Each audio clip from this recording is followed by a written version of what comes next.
سیدی یا حبیب اللہ، الصلاۃ والسلام علیک یا سیدی یا نبی اللہ، وعلی آلک واصحابک یا سیدی یا نورا من نور اللہ، الصلاۃ والسلام علیک یا سیدی یا رحمتا للعالمین، وعلی آلک واصحابک یا سیدی یا خاتم النبیین۔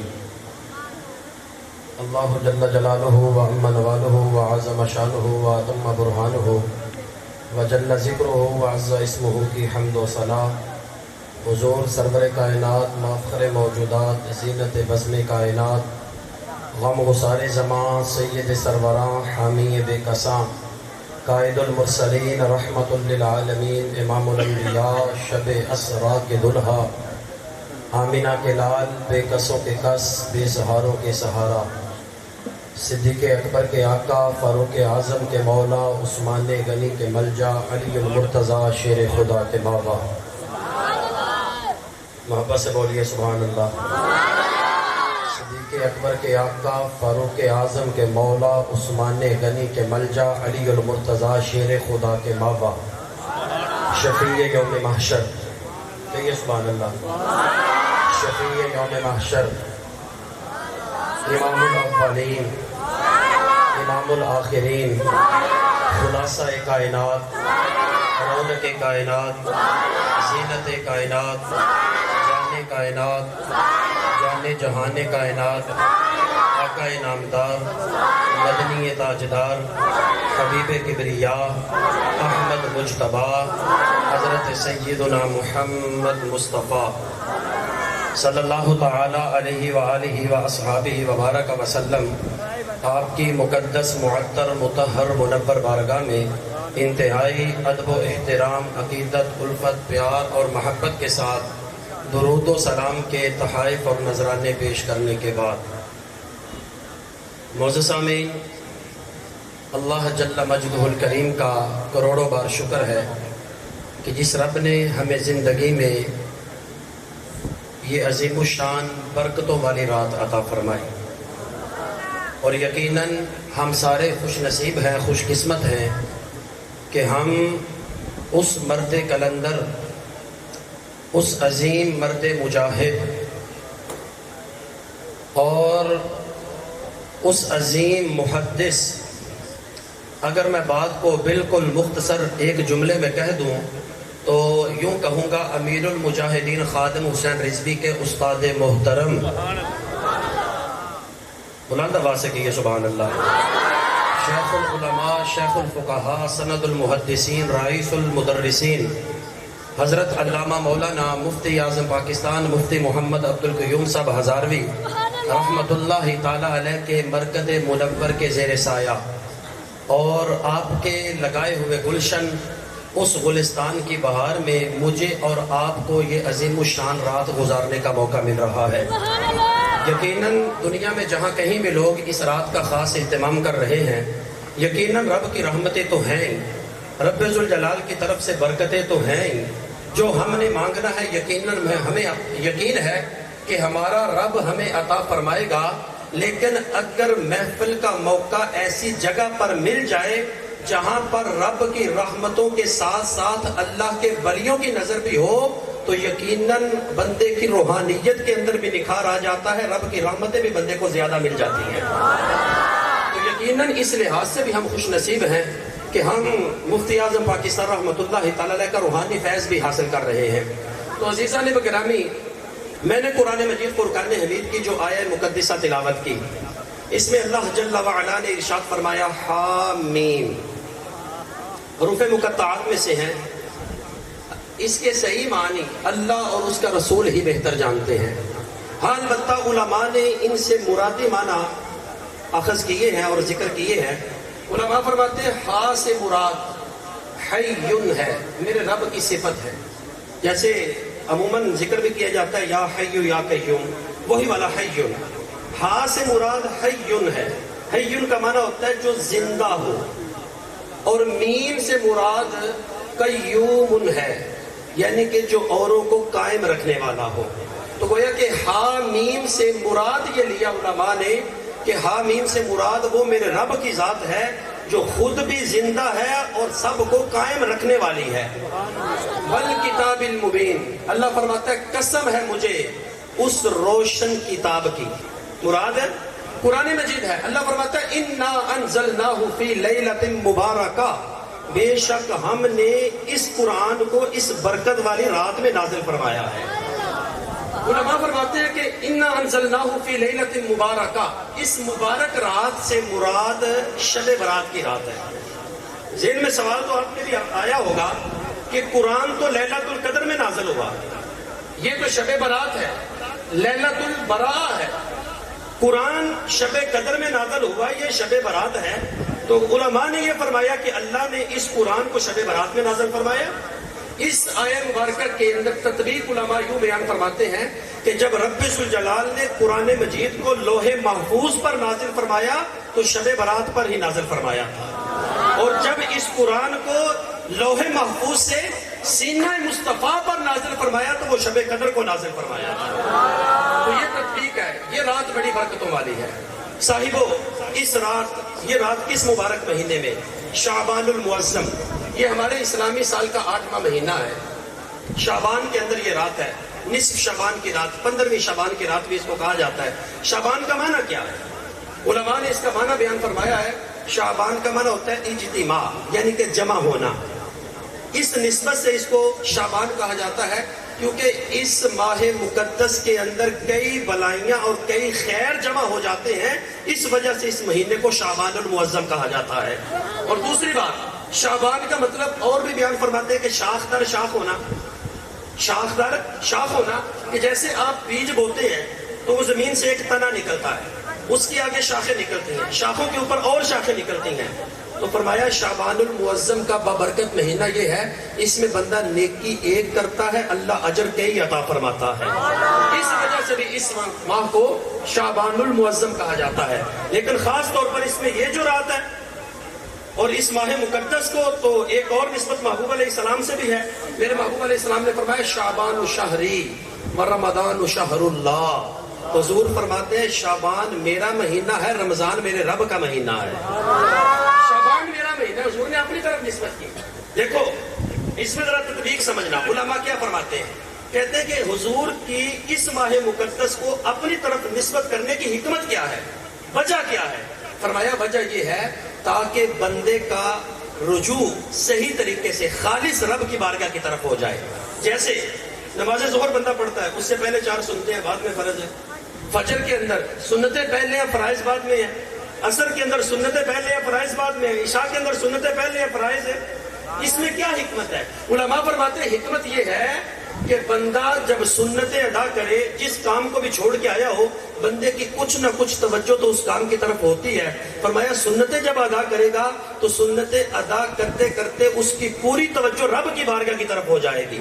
فرمایا جب فرضوں کی ادائیگی کے لیے کھڑا ہوگا تو اس وقت اس کی خالصتاً پوری توجہ رب ذوالجلال کی بارگاہ کی طرف ہوگی. اس کو نماز کے اندر خشوع بھی محسوس ہوگا، خضوع بھی محسوس ہوگا، لذت بھی محسوس ہوگی. فرمایا سنت کو پہلے رکھا، اپنی طرف نسبت والی چیز کو پہلے رکھا، تاکہ بندہ جب رب کی بارگاہ میں فرائض کی ادائیگی کے لیے جائے تو اس کی توجہ دائیں بائیں نہ ہو، بلکہ اس کی توجہ کا مرکز پوری کی پوری رب ذوالجلال کی بارگاہ ہو.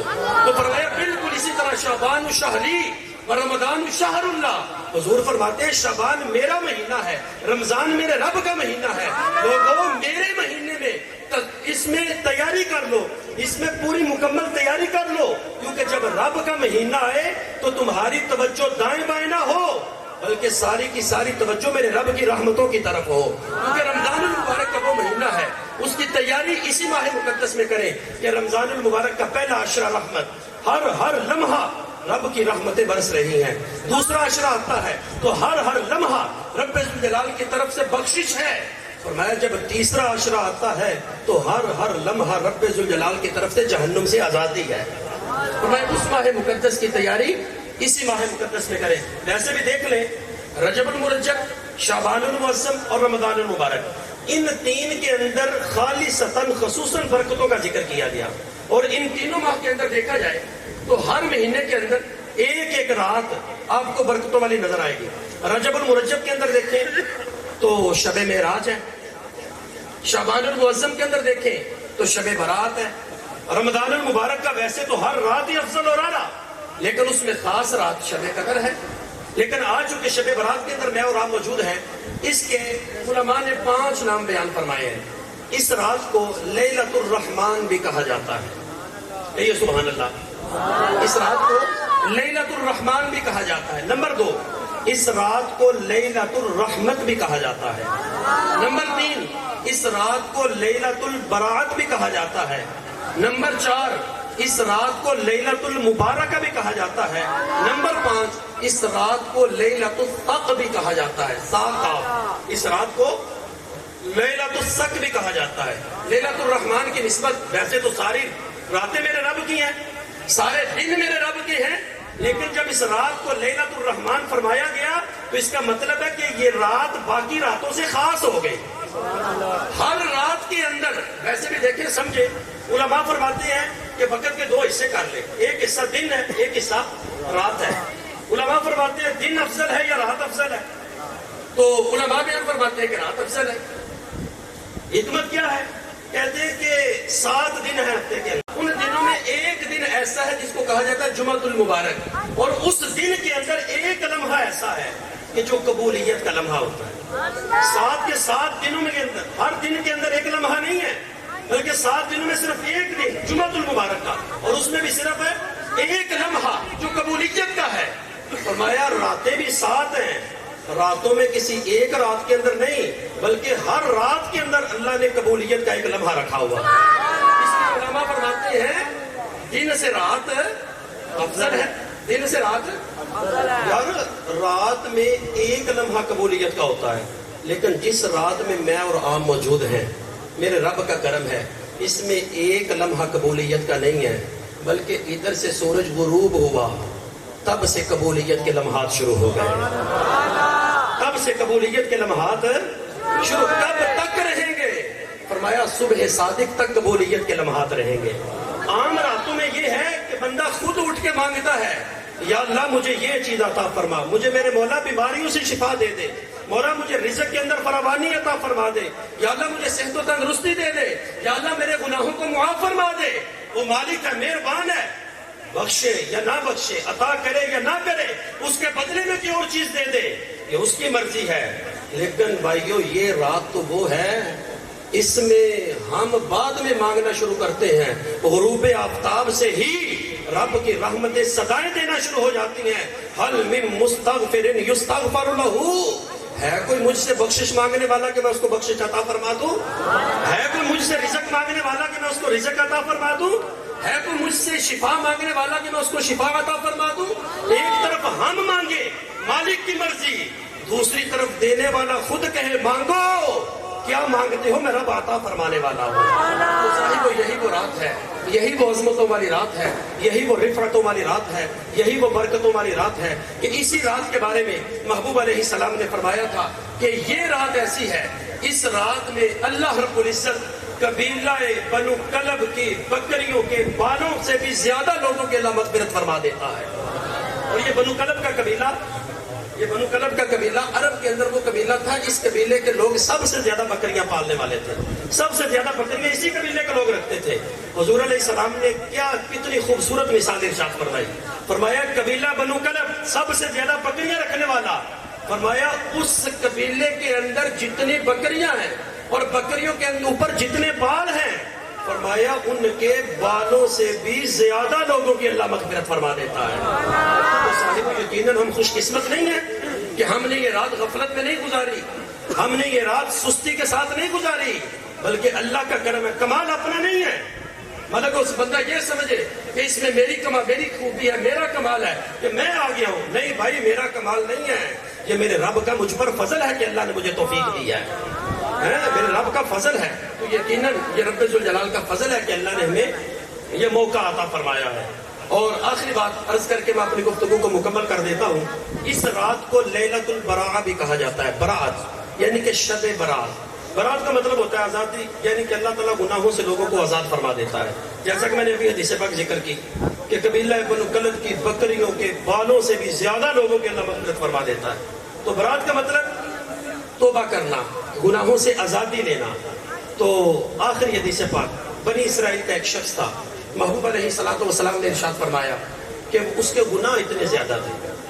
یہ میری بات غور سے سننا اور میرے سمیت ہر کوئی اپنے اوپر غور کرے، پھر رب کی رحمتیں دیکھے اور پھر یہ سوچے کہ یار میرے تو اتنے گناہ نہیں ہیں کہ لوگ مجھے علاقے سے ہی نکال دیں.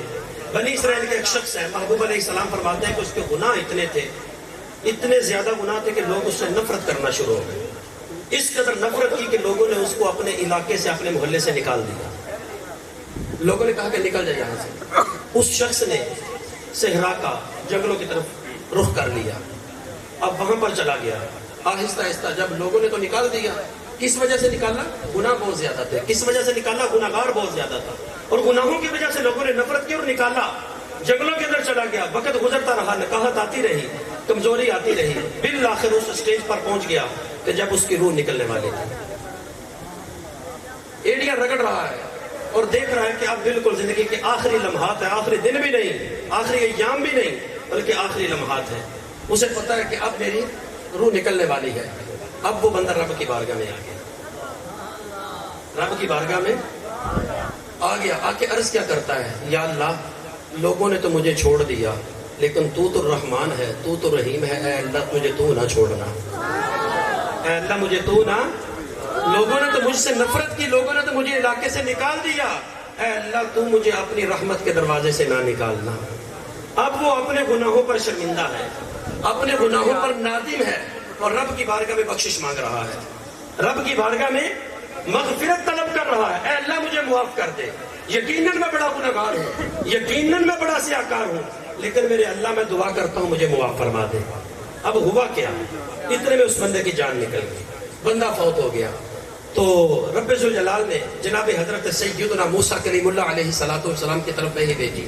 کیا پیارے موسیٰ، جاؤ فلاں جنگل میں فلاں جگہ پر میرا ایک بندہ فوت ہو گیا ہے، اس کو غسل بھی دو، اس کو کفن بھی دو، اس کی نماز جنازہ بھی پڑھو. اور ساتھ میں یہ اعلان بھی ہے، محلے میں بھی اعلان کر دو، علاقے میں بھی اعلان کر دو کہ جو بندہ اس بندے کی نماز جنازہ میں شریک ہوگا، اللہ کا اعلان ہے اللہ اسے بھی بخشش عطا فرما دے گا. اب لوگوں نے جب یہ اعلان سنا کہ یار وہ کون سا اللہ کا ولی ہوگا، کون سا اللہ کا دوست ہوگا کہ جس کی نماز جنازہ پڑھنے کی برکت سے اللہ گناہ معاف فرما دے گا، اور کہہ بھی اللہ کے نبی جناب سیدنا موسیٰ کلیم اللہ علیہ السلام فرما رہے ہیں. لوگ جوک در جوک موسیٰ کلیم اللہ علیہ السلام کے ساتھ چل پڑے. جب اس جنگل میں پہنچے، جا کر اس بندے کو دیکھا تو لوگ کہنے لگے کہ جناب موسیٰ کلیم اللہ یہ تو وہ بندہ ہے جس کو ہم نے اپنے علاقے سے نکالا ہے. آپ اللہ کے نبی ہیں، شان والے نبی ہیں، جلالی نبی ہیں، اولو العزم انبیاء میں آپ کا شمار ہے، بڑے لاڈلے پیغمبر ہیں، یہ تو وہی بندہ ہے جس کو ہم نے گناہوں کی وجہ سے اس سے نفرت کی اور اس کو اپنے علاقے سے نکالا. آپ اسی بندے کی نماز جنازہ کے لیے ہمیں لے آئے اور پھر آپ نے یہ حکم بھی دے دیا جو اس کی نماز جنازہ پڑھے گا میں اس کو بخش دوں گا. یہ کیا حکمت ہے، کیا ماجرا ہے؟ جناب موسیٰ علیہ السلام کا لقب ہے کلیم اللہ، کہ وہ اپنے رب سے کلام فرمایا کرتے تھے، جب جی چاہتا رب سے کلام کر لیا کرتے تھے. جناب موسیٰ علیہ السلام نے رب کی بارگاہ میں کلام کیا، عرض کی باری تعالیٰ لوگ تو اس بارے میں یہ گواہیاں دے رہے ہیں، لوگ تو یہ کہہ رہے ہیں کہ بڑا گناہگار ہے، سیاہکار ہے، میرے مولا تیری وجہ سے بخشش کا اعلان ہے، اس میں حکمت کیا ہے؟ تو رب ذوالجلال کی طرف سے جو پیغام آیا، فرمایا ہے پیارے موسیٰ، فرما کیا وہ شخص جو مجھے یہ عرض کرے کہ اے اللہ مجھے لوگوں نے چھوڑ دیا ہے تو نہ چھوڑنا، اے اللہ لوگوں نے مجھ سے نفرت کی ہے میرے مولا تو نہ کرنا، اے اللہ لوگوں نے مجھے نکال دیا ہے تو اپنی رحمت کے دروازے سے مجھے مایوس نہ کرنا، خالی نہ لٹانا، یا اللہ مجھے معاف کر دے، یقیناً میں گناہگار ہوں. فرمایا پیارے موسیٰ جو اس انداز میں مجھ سے بخشش مانگے میں اس کو معاف کیوں نہ کروں. رحمت حق بہانہ بھی جویت، رحمت حق بہانہ بھی جویت، اس بہانے کی نسبت مخلوق کی طرف ہے کہ رب کی رحمت کی طرف سے یہ صدا نہیں ہے کہ بندے بہت کچھ لے کے آ تو معاف کروں گا. اللہ فرماتا ہے کوئی بہانہ ہی بنا کے آ جا، کوئی تو بہانہ لے کر آ جا، کوئی تو بخشش کا وسیلہ لے کر آ جا. لا تقنطوا من رحمت اللہ، میری رحمت سے مایوس نہ ہونا، میں رب ہو کر تجھے معاف فرما دوں گا. یہ عظمتوں والی رات، یہ رفعتوں والی رات، یہ برکتوں والی رات، یقیناً رب ذوالجلال کی طرف سے رحمتیں، برکتیں، بخششیں یقیناً رب کی رحمتیں صدائے دے رہی ہیں. الحمدللہ اللہ رب العزت کا فضل ہے، شکر ہے کہ اللہ نے ہمیں توفیق دی، ہم رب ذوالجلال کے گھر میں جمع ہیں. میری دعا ہے کہ جو باتیں میں نے عرض کی ہیں اللہ تعالیٰ ہمیں ان باتوں پر صحیح معنوں میں عمل کی اللہ توفیق عطا فرمائے. اور اس رات ہم سارے تو جمع ہیں، اللہ ہماری کامل مغفرت فرمائے اور اللہ اس توبہ پر ہمیں استقامت عطا فرمائے. اصل بات یہ ہے کہ اللہ اس توبہ پر ہمیں استقامت عطا فرمائے. اگر توبہ پر استقامت مل گئی تو یقیناً دنیا بھی بہتر ہو جائے گی، آخرت بھی بہتر ہو جائے گی. اللہ ہماری حاضری کو قبول فرمائے. وآخر دعوانا ان الحمد للہ رب العالمین.